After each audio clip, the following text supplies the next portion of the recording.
If Mr. A.R. Rahman and Mr. Ilaiyaraaja walk into the room right now, I think I would have goosebumps all over me. It has to really pull a string when you listen to it. what does it mean for you as a musician, emotional storytelling? Raag Utsav is a creative musical initiative. A raga is not just a scale or a melody. It is an experience. What do you think is a synthesis between the approach towards investment and the approach towards making music the way you are doing? Balancing the worlds of investment management and music may seem like living two separate lives, but in reality, at the core of both disciplines lies pattern recognition. What exactly is Raag Utsav all about? There are these 72 Melakarta Ragas. These continue to form the roots of whatever is being composed in film music. Tell us something about the 72 ragas that you want to do justice to. If you produce good content, there is an audience sitting there waiting to appreciate your stuff. I have listeners today asking me, what raga is this composition based on? What sort of initial response you got? It's unimaginable positive traction that social media can bring about. Really, it proves the fact that music has no language barriers. Hi, this is Samba from Raag Utsav, and you're watching Memorable Conversations with Faridoon Shahryar.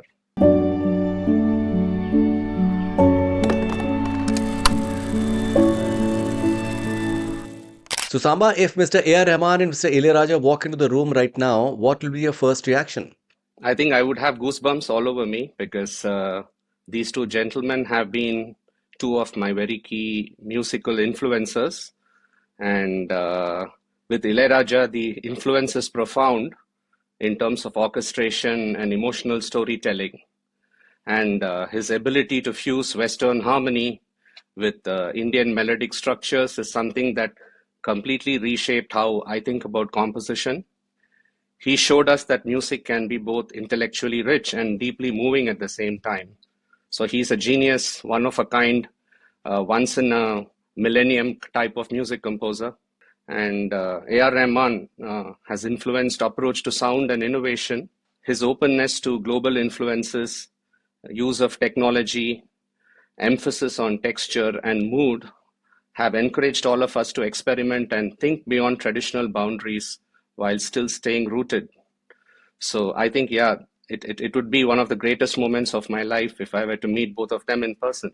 That's amazing. You use a very interesting term, emotional storytelling.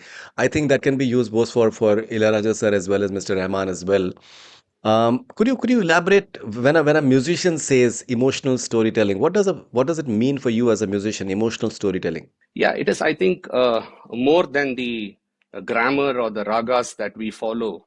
I think what is most important to me as a musician is to have the music connect to the heart, and it has to really pull a string, when you listen to it, and that's what makes you listen to some iconic compositions so many times. And each time you listen to these compositions, you discover something new, and which is why some of these timeless gems, you have various interpretations as you keep hearing them at different points in time, and they're also very relatable to real life situations.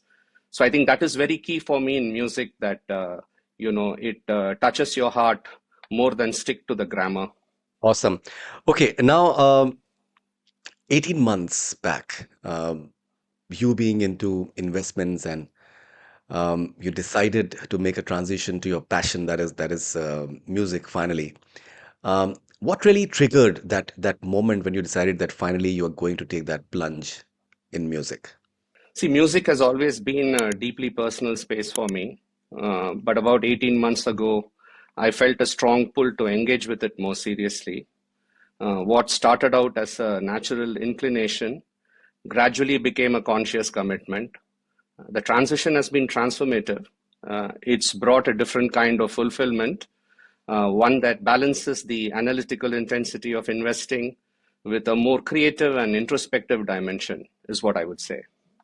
Tell me more about your journey in investments and what all you have done so far. Yeah, so I've spent, since 2006, I've been, working, in the investing profession. I was with the family office of Azim Premji, the founder of Wipro, for more than a decade. And then we embarked on the journey at Creages, which is the firm where I'm an investing partner right now. And I lead the listed equity strategy at Creages. So yeah, that's where the journey has been, and it's been phenomenal knowing people, understanding businesses, understanding companies, business models, and building a great network of entrepreneurs and being in touch with them. That you've learned from Azim Premji. Yeah, I think the biggest thing he has taught us is to be grounded, is to value, the value of money, in terms of how you respect us, and in terms of capital protection. When we are investing, I think the firm in which I work right now, where I'm an investing partner, we've named it Courageous because our objective is to create and protect wealth. So I think be humble about what you're doing, and respect your profession and keep learning. I think he really learns a lot from people around him, even at this age, and he hears multiple viewpoints before he analyzes them and decides what is the right thing for him to do. So very important to be a good listener and keep learning as you grow through. I think there is no end to learning in any profession. Amazing. Okay, now you've seen a lot of money through you. You understand what money is, how to build money, the importance of money, lots and lots of money. But when you get a YouTube silver button, for example, how do you how do you come to this synthesis of value in terms of what it means to a person at a very subliminal level? Yeah, I think it's like I think what we do is to stick to the process, right? The I'm a strong believer that if you keep refining the process and sharpen execution, the results will follow. I think I'm a very strong believer in that. So focus less on the result and the outcome. So when we started off Raag Utsav, I did not believe that we will get to 100,000 subscribers within 3 months. That was not the goal. But what I realized is if you produce good content, if you have a great idea, and more importantly, execute it in a very professional way, I think there is an audience sitting there waiting to appreciate your stuff. So the silver button is a very classic example of the fact that if you don't chase it, you will get it. Right. Okay. Now, tell us more about Raag Utsav. What exactly is Raag Utsav all about?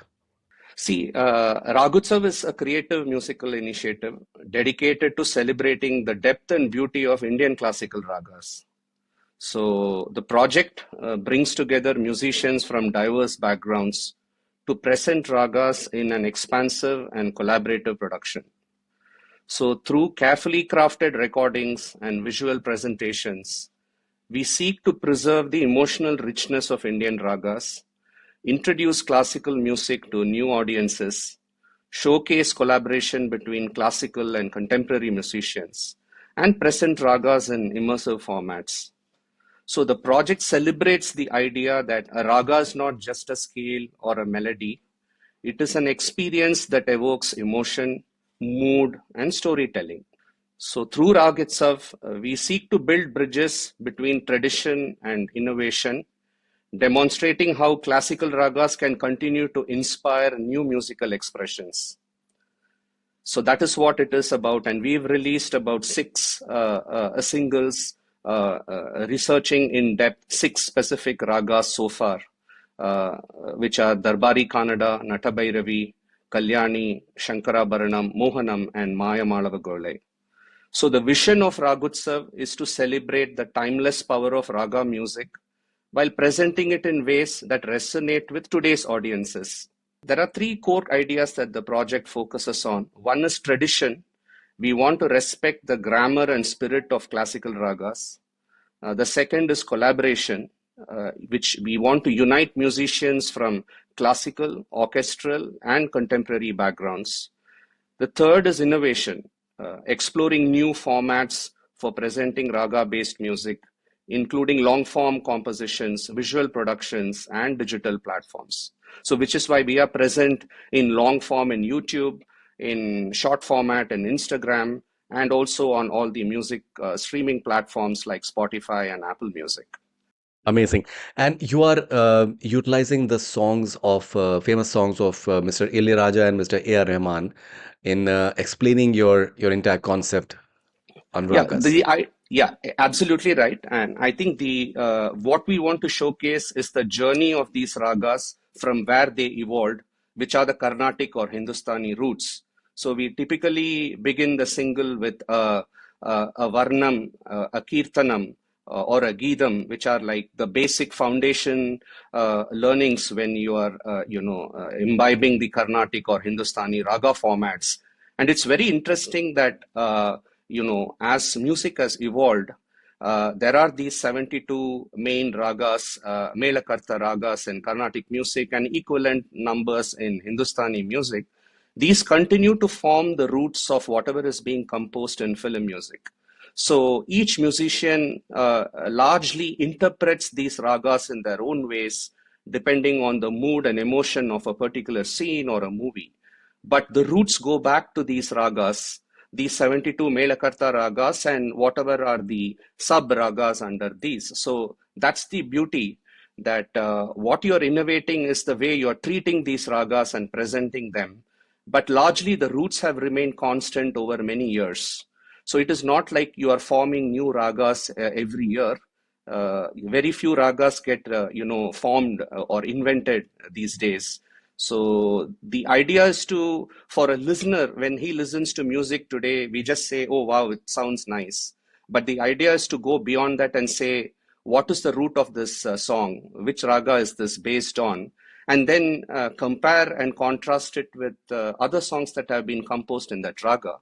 So the singles that we compose typically start with the roots of the Carnatic music in a Varnam and Kirtanam, and then flow through decades in 1940s, 50s, 60s, and so on. And given Ilaiyaraaja and A.R. Rahman are big inspirations for me, both their compositions always find a major place in what we do. Amazing. Okay, now um, what you also have been doing is like Mr. Rahman and Mr. Ilaiyaraaja, who have experimented with fusion music in the most amazing manner. You have been utilizing Western instruments along with obviously the Indian instruments as well, in Yes. terms of fusing and explaining your whole concept whatsoever. Tell us more about the seamless fusion that you're doing. I think the what I've realized is, based on what I understand from this generation, my children who listen to music, is they want a certain tone in the music that they can relate to. So today there is a hesitancy to listen to music of the 50s or the 60s or the 70s, simply because the finish and the tone in those sounds are very different from what this generation relates to. So the idea is to make the melody of the 50s, 60s, 70s, and 80s accessible to the current generation by presenting it in a format and using instruments. So, for example, we use instruments like saxophone to kind of modernize some of the sounds, keeping the melody intact, the grammar intact, without kind of disturbing the essence of the original, but representing it in a way that the current modern generation can relate to a little more. And so it's a little more entertaining for them, but respecting the melody that has been created. I think that balance is very important. Amazing. One more very, very interesting aspect that I noticed was that you have this amazing sort of respect for original instruments. And you Yes. are not someone who, like almost everyone else, who are using samples, and samples are so good that they don't seem like as if it's not original. But you prefer to use the actual instruments, and you're giving work to a lot of these artists who play certain instruments which are almost extinct in a way as well. Why is it important for you to lay emphasis on actual instruments instead of sampling? See, I'm a very strong believer that live musicians and live music, acoustic instruments, bring nuance and spontaneity that's very hard to replicate digitally. Especially when working with ragas, the microtonal shifts and subtle improvisations are extremely essential. And that innovation and creativity can only be brought about when you use an acoustic instrument. And so we try to get away as much from rhythm pads and anything which is electronic, and try to use the sound, the tone. Once you listen to the original instrument tone, it's so difficult to go back to something that's done by the machine. So there is also an energy when you do live collaboration with musicians. It becomes a conversation rather than a construction. So it adds a lot of authenticity to the final piece. When you sit with a live musician, the amount of ideas that come about as to how to present that piece is so much. So imagine there are 10 instrumentalists whom you have 10 conversations with while you are composing a single.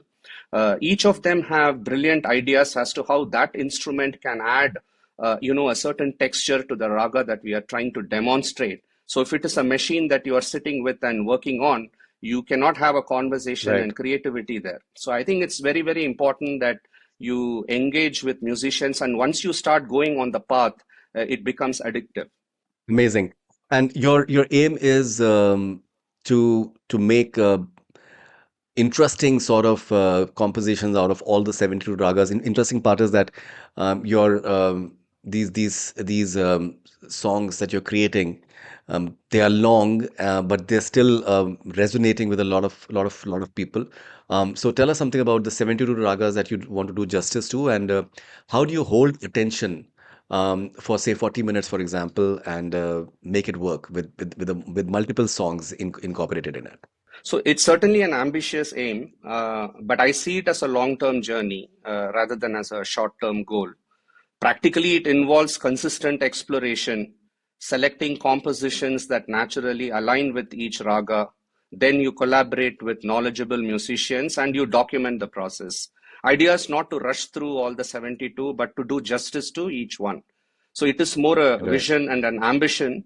So even if we are halfway through that journey, I'm sure the vision is to make Raag Utsav the platform for anyone who thinks about raga-based music, that they can. It's more like an open source platform is how I want this to evolve over time. And I mean, that is the ambition and aim, to get as many ragas researched. And the idea is to also build this as a library. So it would be great if at some point in time the Berkeley School or the Trinity School keeps these as libraries when they want to showcase ragas to their students. And that would be a great thing for us to achieve over a period of time. Rahman's KM Music Conservatory is a great school, and it would be great for us to partner with them and build this library so it can be showcased to students as to how ragas have evolved over various decades and genres of film music. Amazing. That's absolutely incredible. Um, uh, one more question that I had was that how do you hold the attention, say for in a 40-minute composition, and you have multiple songs that you're incorporating in that. The structure has to be free flowing as well, so that it doesn't look odd in any way whatsoever from one song to the other. That ways. So tell us about your process of making a song, for example, and where do you get the courage to make like a 40-minute song in the first place? See, the great thing is, as I said, because these 72 ragas have formed the roots of almost every composition that has been made in Bollywood or Tamil or Malayalam or Kannada or Telugu music. There are like millions of songs all going back to these 72 core ragas. So when I look at a raga, I generally find there are 200 to 300 songs for me as a universe of songs. And then what I do is to Mm, try and pick out what are iconic or special compositions. And because of the quality of the musicians, Ilaiyaraaja and Rahman are, they always find a place in what I select. And there are gems from, Hindi music, for example, from S.D. Burman Saab, Naushad Saab, so on and so forth. So the idea is to pick what are unique or special compositions so that we can showcase how that raga has been dealt with differently by each music composer. So Ilaiyaraaja treats ragas very differently from how Rahman treats ragas, for example. And it is very different from how Naushad Saab has treated them, or S.D. Burman Saab had treated them. So the idea is to say that if, for example, you are hearing songs in Yaman or Kalyani in Carnatic, Yaman in Hindustani, we chose about 15 to 18 songs and mixed, a few Hindi songs and a few Tamil songs to kind of showcase how Hindi music has treated Yaman versus how Ilaiyaraaja and Rahman have treated Kalyani Raga across their compositions. So that gives the listener, while the core raga is the same, how the treatment can be very innovative and different, and how the tonality of the music has changed from the 50s to the 2000s, as we see. So the idea is to spend a lot of time, so I would say a song for it to figure in our single has to be something really special. So that is how I look at it, that I will pick the top 12 to 15 compositions in that raga which deserve a place for a global audience to listen to appreciate that raga. So while choosing, what we also do is to showcase a different variety of songs. So we try not to replicate similar patterns, because that will get boring when you are giving a 30-40 minute composition. So the Right. reason why it's got a lot of positive reception is, while it's a 40-minute single, people treat it as 12 or 15 songs kind of fused and embedded in that 40-minute single, which is what made us release reels on Instagram, because there was a lot of requests from the YouTube listeners that we want short format videos or short format audios to be released, which is when we started on the path to say that for each single, we'll also have 10 to 12 reels on Instagram, which are like 3 minute in length. That kind of showcase select portions of iconic songs, maybe one or two each on each reel. That makes it very interesting for listeners who don't have the attention span to commit 30 to 40 minutes on listening to a music. Amazing. Okay, now one thing what I also noticed was that you for your own vocals, for example, you don't prefer to use autotune. Yeah. Like we are living in times when people even the best of singers, their voices they tend to be processed and fine-tuned whatsoever, and they end up at times giving like a mechanical sort of experience to listeners as well. Why is it important for you to keep that element of rawness and that edginess in your vocals? No, I think, as I said before, I think that emotional core is what I seek. That perfection is secondary to me. Right. So if I'm able to give something naturally, and if that is a little bit less perfect, that has its own beauty and way of appreciating it. While we want to do, and the thing I've learned is, between the first and the sixth single that I did, voice is also like any other body part, that when you keep practicing, the body part responds well. So the voice gets trained well as you keep singing in the studio. And then, when I'm now doing the seventh single, the voice cooperates a lot better and able to pitch much better. And I really see that, constant practice will eliminate the need for auto tune, in my opinion. That's amazing. Okay, now when you started on this journey, you have six songs so far on your YouTube channel, for example, and you have around 200,000 plus subscribers. How many subscribers in That, total? that's right. That's right. Around 280,000 subscribers as we speak. 280,000 subscribers, which is tremendous. When you posted the first song, for example, and you started getting a response, what sort of initial response you got? No, I was actually very surprised with the quality of the feedback that I got. I think the concept just took off. I did not expect that the concept will be so well received, because I think what it made listeners do is, I have listeners today writing to me asking me, what raga is this composition based on, which was a question I don't think many listeners used to ask themselves. So the way you listen to a raga or a song now is changing, and that was the whole intention of Raag Utsav. That when somebody listens to a song, you just don't say it's good, but you also say, understand the roots of the song and try and say what other compositions are based on it.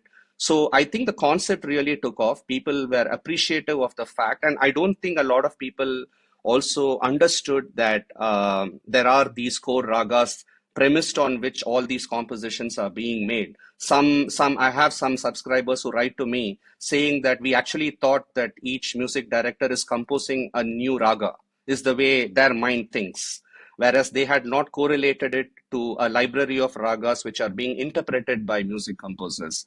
So I think the concept took off. And what feedback I also received is that while the raga journey has been kind of implemented by many other musicians on social media, the professionalism and the quality of what we are producing has been better than what others have produced, which is why, and we've been consistently improving on the quality as we evolved through the last 18 months. There have been significant learnings where our goal is that each single we do incrementally should be far better in quality compared to what we have produced in the past. So that improved quality is what is keeping us alive. And more than YouTube, I would say the quality of followers in Instagram has been really commendable, and Instagram has helped us reach a global audience today, which we did not imagine as an initial goal within 18 months. But thanks to social media and Instagram, we've been able to reach a global reach, give a global reach to ragas. And, I have Western musicians in Brazil or US or Australia writing to me saying that, can you give me a comparable Carnatic raga or Hindustani raga to what I'm composing here? And the fact is, even if it may be Western music, they are very closely resembled to the same 72 raga roots. It's no different. So it is just the way they compose, they do not call it raga, but each of these compositions in Western music can be linked to a Shankarabharanam or a Kalyani or a Natabhairavi or a Darbari Kannada or so on and so forth. So that's kind of bringing in a great Right. awareness and liking, and which is what I think is keeping global musicians also quite interested in this concept and what we are trying to do. Okay. Now, when you started this journey and you started getting a response, and you said subscribers, they started just connecting with you on Instagram and YouTube, for example. Uh, what sort of a special experience was it that you're actually building a community that is entirely your own? No, it's amazing. Actually, I'm sure it must be a very unique experience to actually it is, build a yeah, community of your own. it is an amazing learning, Faridun, because I was completely absent from social media 18 months back. And to see the power of social media as to how much positive energy and momentum one can build sitting at home, it was unthinkable for me that I will be able to correspond and take feedback from thousands of musicians globally as to what we should do in our next project sitting in the studio. It's unimaginable positive traction that social media can bring about. And if you use social media well, I think it's a really, really powerful network to engage and build a community that likes what you're doing. And it really proves the fact that music has no language barriers. Because I have people writing to me in Portuguese and Spanish and Brazilian, which I Wow, use Google Translate to understand what they are trying to message me today. And it's amazing. And really, it proves the fact that music has no language barriers. that's amazing. Okay, so before we move forward, Samba, what do you think is a synthesis between the approach towards investment and the approach towards making music the way you are doing? See, balancing the worlds of investment management and music may seem like living two separate lives, but in reality, I think the skills required in each domain reinforce and elevate one another in very powerful ways. So there is also a very strong connection in emotional intelligence. Understanding customer, investor, and business sentiment is not unlike connecting with an audience. In both cases, you must read subtle cues, empathize, and respond in a way that builds trust and engagement. I would say, therefore, I have found enormous kind of what do you say benefits of doing both in parallel, because one really feeds into the other. And at the core of both disciplines lies pattern recognition. As an investment manager, one constantly analyzes market trends, economic signals, behavioral patterns to make informed decisions. Similarly, as a composer and singer, you identify musical structures, harmonies, emotional arcs.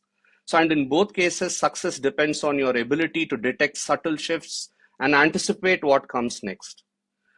And creativity and structured thinking also intersect very beautifully. Investing demands disciplined frameworks, risk assessment, portfolio allocation, long term strategy. Music, while expressive, is built on underlying structures like rhythm, scales, and composition techniques. So, moving between these fields trains your mind to be both analytical and imaginative and allowing you to innovate within constraints. Another shared skill is decision making under uncertainty. So, markets are unpredictable, just as the reception of a new composition can be. Both roles require confidence, adaptability, and the ability to trust your preparation while navigating the unknown. So I find like great complementary skills in investing and music. And in fact, I would say, go on to say that I've really noticed that once I started doing music, my productivity in both investing and music have more than doubled respectively because one feeds into the other. So I don't think of one as a distraction for the other. No, I think this is something which is proven that if you pursue hobbies in your life, it definitely impacts your everything in your life, including the main profession that you're pursuing. For example, okay, now Samba, what is the significance of emotional intelligence and structured approach in both investments as well as music? So, as I said, in emotional connection, when I look at a perfect composition, so I would go on to classify this, saying for me, emotional connection has always been more important than technical precision. So, technical precision is important in classical frameworks, but if a composition doesn't make you feel something, it doesn't stay with you. So the ideal is when both come together seamlessly, but emotional connection is so important when you do music, and it is similar in investing. So you can read frameworks, you can read rules, but at the end of the day, it is your gut instinct which is what helps you to finally decide whether what you are making is a good investment or not. You have to be a good judge of people, a good judge of businesses, and that emotional ability to understand what can go wrong in investing is what makes you avoid mistakes. The same applies in music, where the emotional connect with what you compose once it is there. It is easy, in my opinion, to get the technical part and the grammar right, while the reverse is very difficult. Right. Okay. Now, which are the your favorite compositions which are raga based in, say, for example, Indian music industry, be it South as well as North. I believe you also a huge Naushad and SD Burman fan as well. Yes, that's right.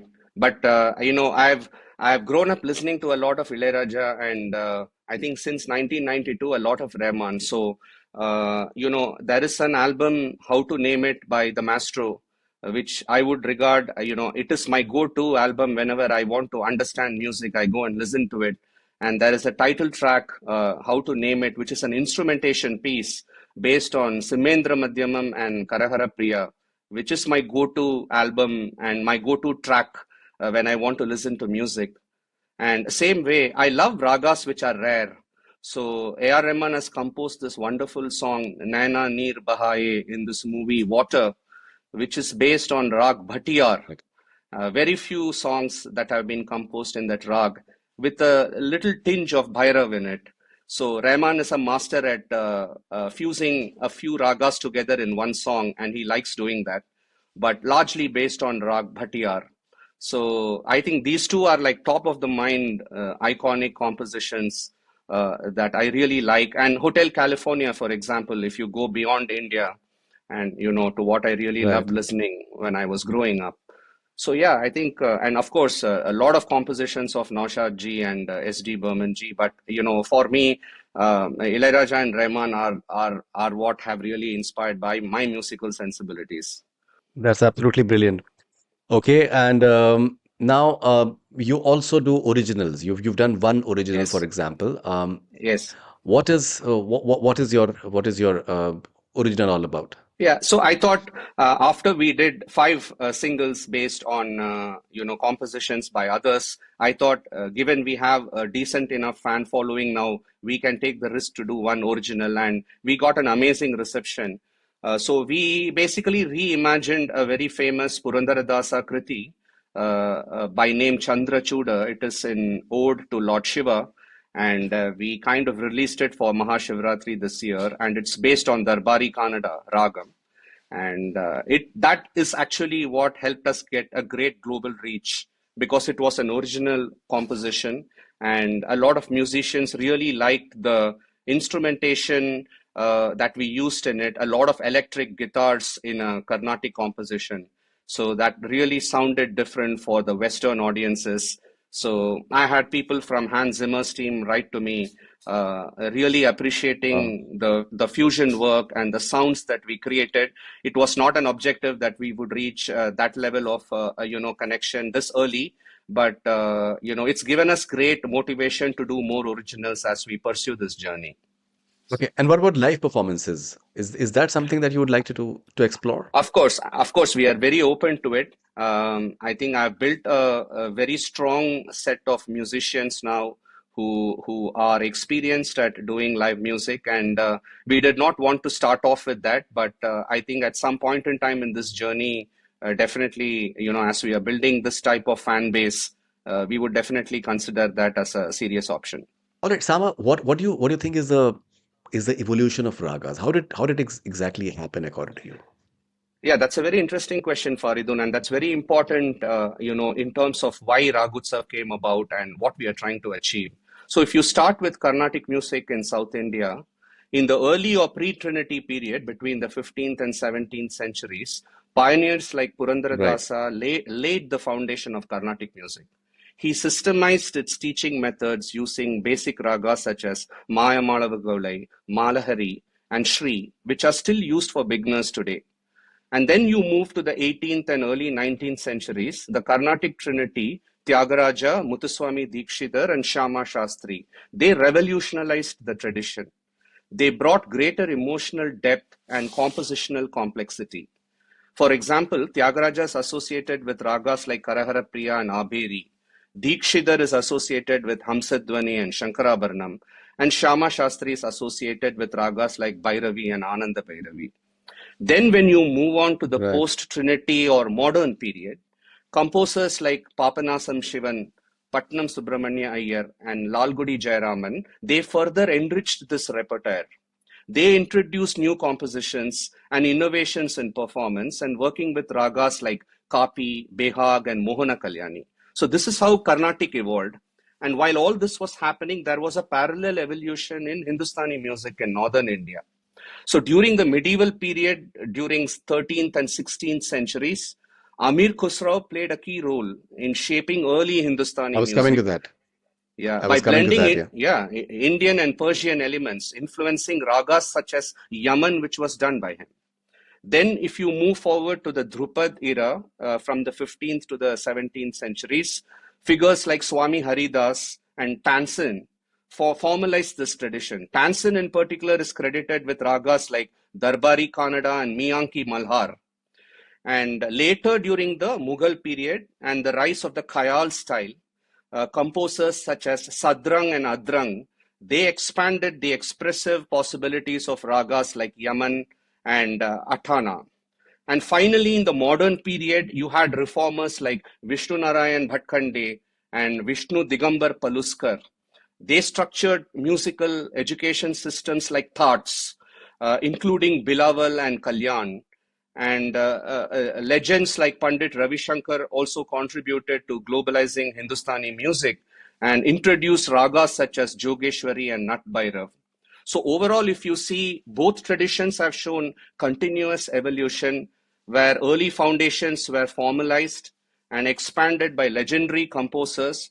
And today they are later expanded for modern performance and global audiences. But it's so important to recognize and give respect to the fact that whatever music you're hearing today is all the roots are all being laid centuries and centuries ago in both schools of music, both Carnatic and Hindustani. That's amazing. Okay, and now what do you think is the inspiration that Western music can possibly draw from ragas?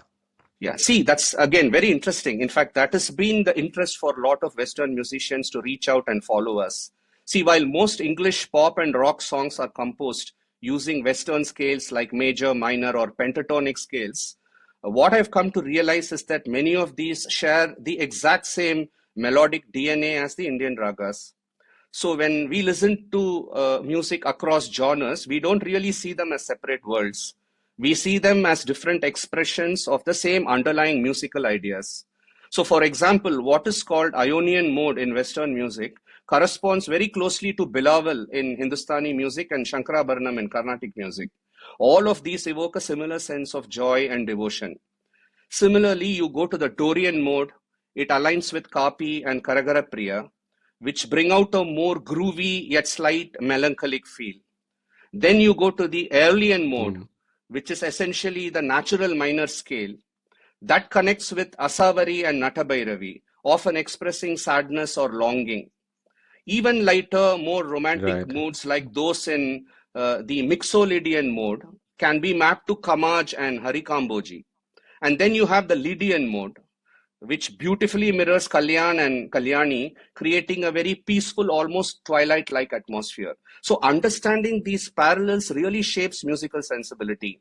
And today, I realize why so many of these Western musicians are in touch with us to understand what is the corresponding Carnatic or Hindustani roots to what their scale is. And that's something of great interest for them. So it also allows, when you embrace ragas and understand the roots, you can move fluidly between genres of music, you can interpret compositions more deeply, and you can appreciate really how universal music emotion really is, regardless of the system or tradition it comes from. It all goes back to these ragas. Amazing, amazing.